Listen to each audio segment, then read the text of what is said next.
Ito ang inyong lingkod na nagbabalik upang magbigay ng mga balitang walang bias at pawang katotohanan lamang. Ito ang Bayang Pinas. Ang isyong ito ay naging usap-usapan sa buong bansa at iba't ibang social media platforms. Hindi na nga nakapagtimpi itong si Senator Joel Villanueva at sinabing talagang itong presidente natin ngayon ay talagang inutil. Umaksyon ka, huwag kang tatanga-tanga, sabi nga nitong senador na si Villanueva dito ng personal kay Presidente Kuting ng Norte. Dito nga natin makikita mga kaibigan na talagang itong ating mga senado, particular na itong mga tinatawag nating may paninindigan at integridad sa ating bansa at sa ligang batas ay talagang nauumay na nga dito sa pamamalakad ni Presidente Kuting at sinabi umano na talagang tatanga-tanga at inutil itong si Presidente Kuting na ito dahil hindi man lang umaaksyon at walang ginagawa sa ating bansa upang sa pag-improba nitong mga tinatawag nating saligang batas at ang pamumuhay ng ating mga mamamayan. Kaya na lamang talaga ay talagang kinastigo at talagang sinupalpal nitong si Senator Villanueva, itong si Presidente Kuting mga kaibigan, dahil nga sa kanyang kawalang aksyon, dahil nga mga kapatid ay wala naman talaga siyang ginagawa sa ating bansa or wala man lang siyang reaksyon sa patungkol sa nangyayari, lalong-lalo na mga kaibigan dito sa loob ng Kongreso kung saan mga kaibigan ang mga tiwaling kongresista ay puro na lang iimbestiga dito sa war on drugs nitong nakarang administrasyon ni former President Rodrigo Roa Duterte na hindi na ginagawa ang kanilang tinatawag na pangunahing gawain ay ayon ang gumawa ng batas na sanang mag-iimproba sa ating bansa. Kaya na lamang hindi rin maiwasan ng ating mga netizen na magbigay ng kanilang mga hinaing at opinyon. Kayo naman, Senator Villanueva, sir, dapat i-audit ninyo yung flood control. Pwede naman siguro i-edit ninyo sa Senado, sir, kung nasaan ang pera dyan. Kasi pera sa kaban ng bayan niyang niluklok nga kayo sa Senado ng taong bayan para bantayan ang pera sa kaban ng bayan, sir, Senator. PRRD is the best president. May malasakit sa lahat para sa kanyang bayan. Sana ibalik na sila. Even now, need siya ng taong bayan. Takot na ang nararamdaman namin lalo na sa mga malawakan kalakalan ng durugista. Only in the Lord we will be able all safe. Busy ang congressmen sa imbestigahan na sa 125 million sa confidential fund ni Vice President Sara. Ubos oras nila doon. Pero yung 1.4 billion a day, wala lang. Nag-isip message, imbestiga kung yung pera ba ginawang projects o sa bulsa. Isama na dyan ang PhilHealth na 90 billion plus ngayon, 60 billion na naman daw ang gusto i-transfer from PhilHealth. Pero unahin muna yung 1.444 billion a day na na para sa flood control, saan ba napunta yan? Kaya ba pinapalaki nila ang issue ng 125 million confidential funds ng Vice Presidente para pagtakpan niyang sobrang laki ng mga nawawalang funds ng ating gobyerno? Salamat, Senator Villanueva. You've realized the reality na yung busy masyado ang Congress at Senate sa nasirain ang pangalan ni former President kung sino pa yung maraming nagawa, masyadong binabatikos. Sana maramdaman nyo yung totoong estado ng buhay ng mga taong nagluluklok sa inyo. Well, para nga sa kabuang detalye at impormasyon ay panoorin na lamang ang buong video. At salamat na rin sa ating mga solid viewers sa walang sawang pagsuporta. At kung bago naman sa ating channel ay syempre huwag kakalimutang mag-subscribe, pindutin ang notification bell, piliin na rin ang all upang laging maging updated sa mga balitang bago, totoo, at walang bias dito sa channel ng Bayan, ang Bayang Pinas. Huwag din pong kakalimutang mag-iwan ng like at i-share ang ating mga videos. Muli po mga kaibigan, maraming salamat and God bless.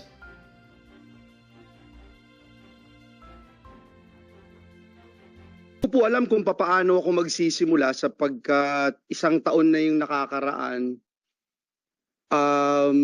Natetempt po ako na i-play na lang yung opening statement ko last year because it's still timely, very timely. And I remember saying na panay hearing kami dito, and I remember saying na some people would think na hanggang hearing na lang kami. And that was last year. Ngayon parang pati ako nakukonvince na rin. Mr. Chairman, nung Monday po, nag-deliver tayo ng privilege speech dito sa plenaryo ukol po sa usapin ng matinding pagbaha. Ang title nga nung privilege speech natin, Anli Baha. Kaya nagpapasalamat tayo kay Chairman Revilla sa pagpapatawag muli ng pagdinig nito.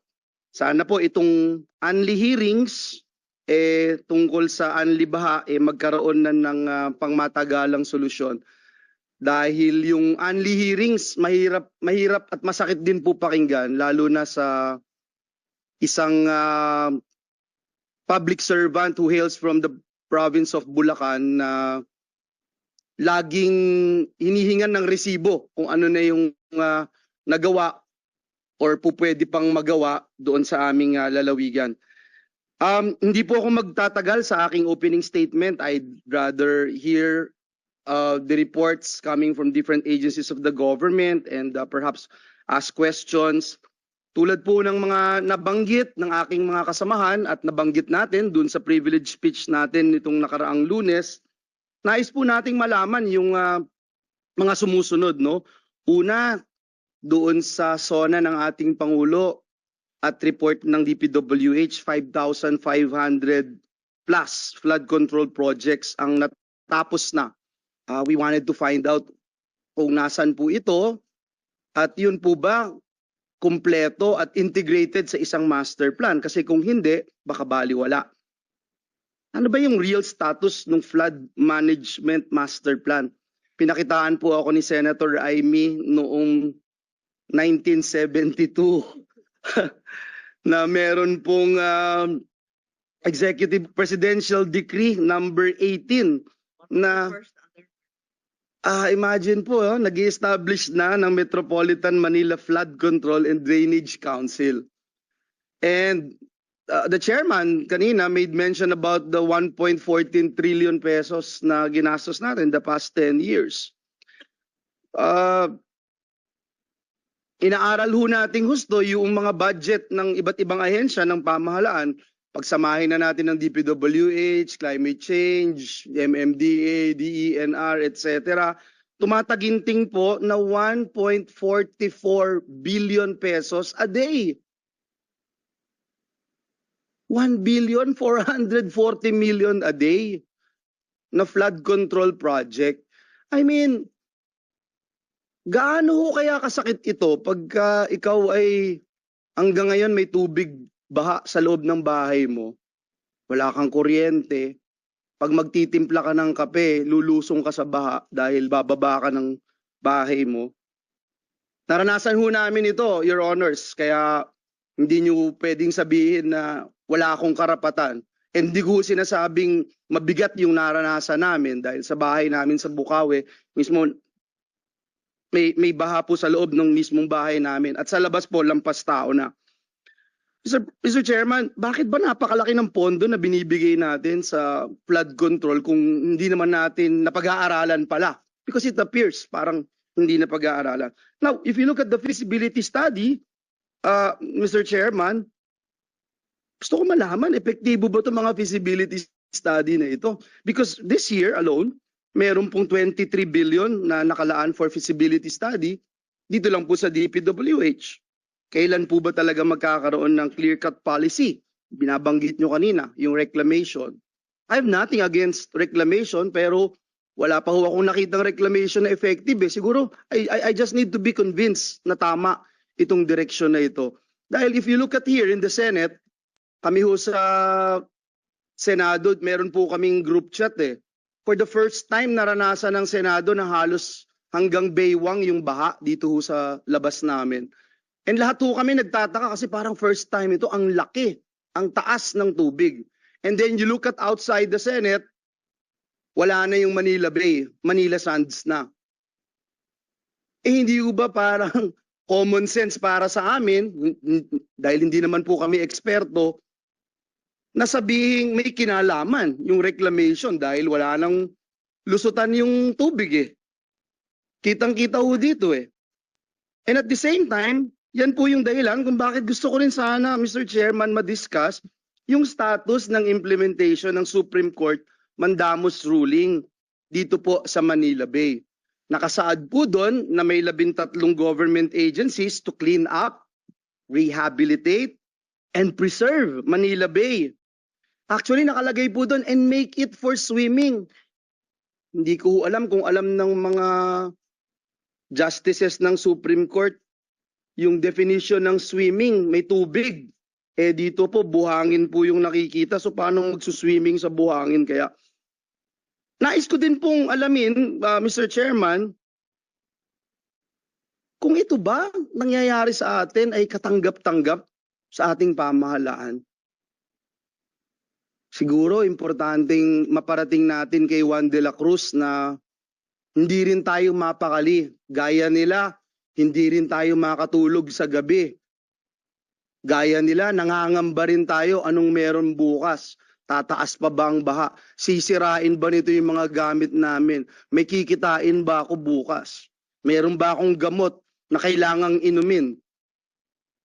Maleleptospirosis ba ako dito? Mr. Chairman, hindi po katanggap-tanggap. Hindi po katanggap-tanggap itong mga nangyayari. Lalo na, masakit po pag ang sasabihin sa ating rason ay malakas kasi ang ulan. Marami kasi yung ulan. Meron po kasing basura. High tide po. At iba pa.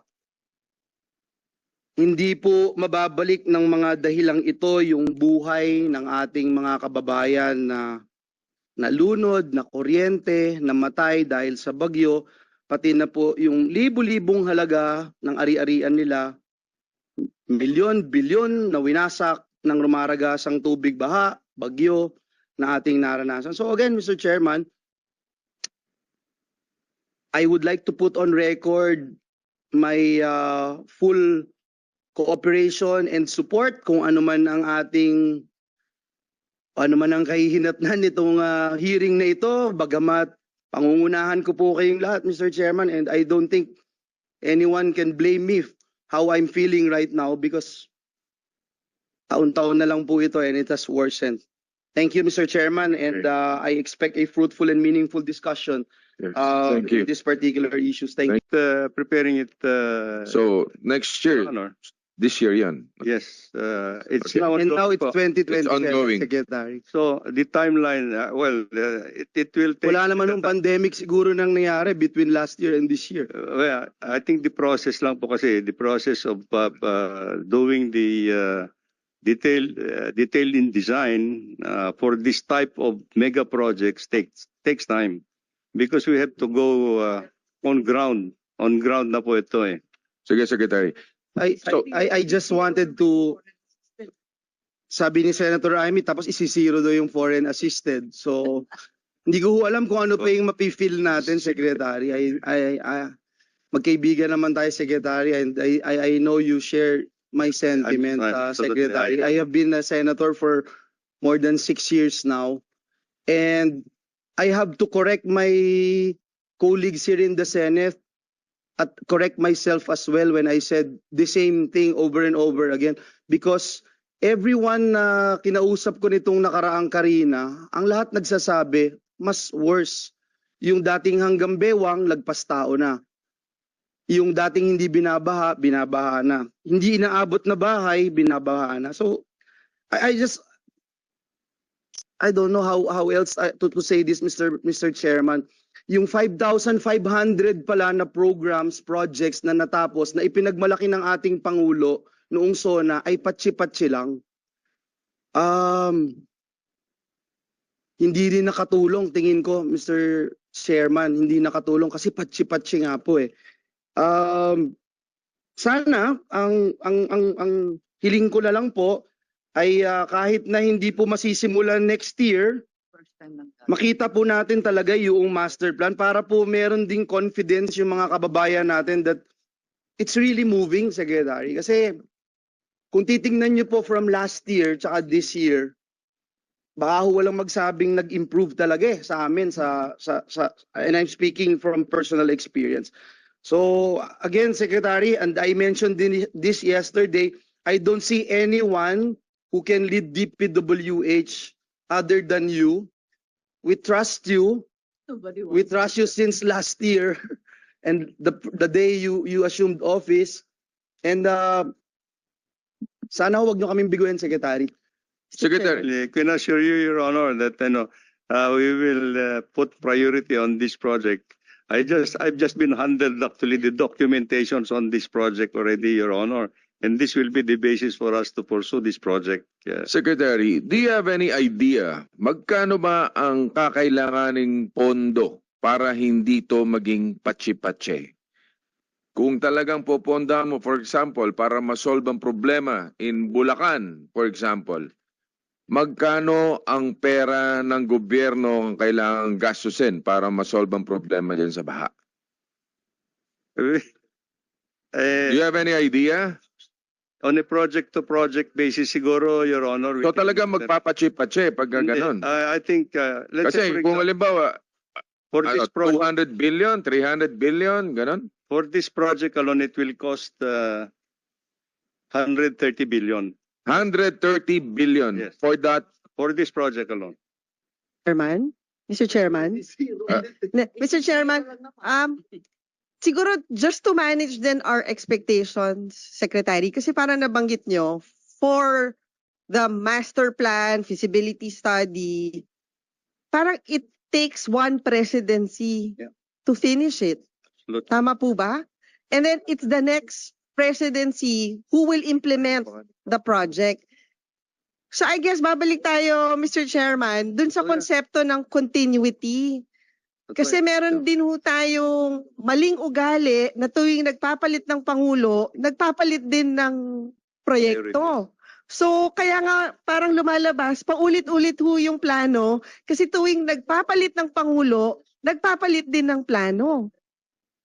'Di ba ho? Kasi katulad nga na nabanggit ko kanina, noong 2013, meron na nga tayong master plan for flood management in Metro Manila. So hindi ho natin alam, nasunod ba ho tong plano na to? Because this plan would take 20 years.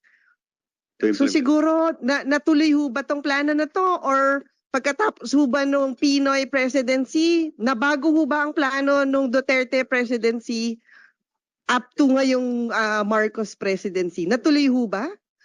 Your Honor, tuloy-tuloy po yung master plan for Metro Manila. So ito ho na-i-implement. Yes po. Thank you, Mr. Chairman. Last, no? Feasibility study ako ho, Mr. Chairman, just share to the body. Nag-fund po ako ng feasibility study. It took them 2 years, Mr. Chairman. And I mentioned this last year also. 2 years po, alam din ni Secretary, it was not his term then. 2 years yung feasibility study. Nung nagawa po yung feasibility study, hindi rin po in-implement, Mr. Chairman. Tapos, noong pinag-usapan namin ni Secretary, I remember that day, Mr. Secretary, when we talk about it. And ang sabi, kulang-kulang yung feasibility study kaya hindi ma-implement dahil hindi din magiging integrated o wala ding impact. 2 years po yung hinintay ko nun, Mr. Chairman. Ako pa ho yung nag-push para mapondohan yon. Hindi din po in-implement dahil kulang. Sino yung nag-feasibility study? Sila. Sino yung nagsabing kulang? Sila din po. Sana, Secretary, makita natin itong ganito kasi kung 23 billion po yung feasibility study proposal for NEP this year, we wanted to find out, no? Kasi ang hirap po, no, Mr. Chairman, napakahirap talaga natanggapin eh. Yung 5,500 kunyari na programs, parang lumalabas, kaya natin ito ginawa dahil ito yung maliliit, kaya patsi-patsi. Pero yung malalaki, sana Secretary, magsalita din po kayo. Kasi yung malalaki hindi pinondohan. Siniro. Yun ang sabihin nyo sa buong Kongreso. Kaya maliliit yung ginagawa namin. Kaya sa totoo lang, wala ho talagang impact. Yun ho yung lumalabas, Mr. Chairman. Thank you, Mr. Chairman. Thank you, Secretary. Baka gusto mo sumagot. Importance of being integrated doon sa mga plano at projects ng gobyerno sa flood control. Ang capacity po of one trash truck is 20 tons of garbage. And this early morning, I watched your interview, Secretary Bonoan, and when you said 70% of the internal drainage system of Metro Manila is already silted with waste. 23 years ago, at 23 years na po ang nakalipas mula nung naipasa itong Ecological Solid Waste Management Act, Siguro, may we ask our secretary from DENR, after 23 years, at hindi naman buong 23 years nandyan po kayo, but being a well-known individual na concern po dito, may we know, Madam Secretary, kung ano na po yung accomplishment natin as a nation, as a department ng DENR dito po sa ilalim ng batas na RA 9003 o yung Ecological Solid Waste Management. Kasi ang question talaga, bakit hanggang ngayon, up until now, no, it's a big problem itong basura. Thank you for that question, Mr. Chair, Mr. Senator. If I may just give you first the initial question regarding how much of the budget for 2025 is for solid waste management. That figure is at 286,608,000. That is the proposed for NEP. Meaning to say, Secretary, ito pong greening, pababaho ng pababa. From 2.3 billion in 23, 24, 1.2 B, ngayon 2025, mas mababa.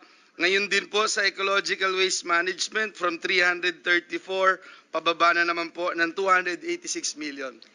That would be the trend, Mr. Senator. And again, we are also cognizant of the fact that DBM has put a cap on our budget, and so we have to align relative to the priorities of the So DBM program. feels that it's not a priority.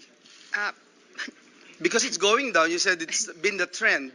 Mr. We have Senator, talked about the past 3 years. We are subject to everyone else's, every other department's condition wherein there is a limited fiscal space, and therefore we will need to operate within whatever has been allotted to us. Or by maybe the DBM is saying there's already for 2024 1,440,000,000 budget for flood control anyways, but you are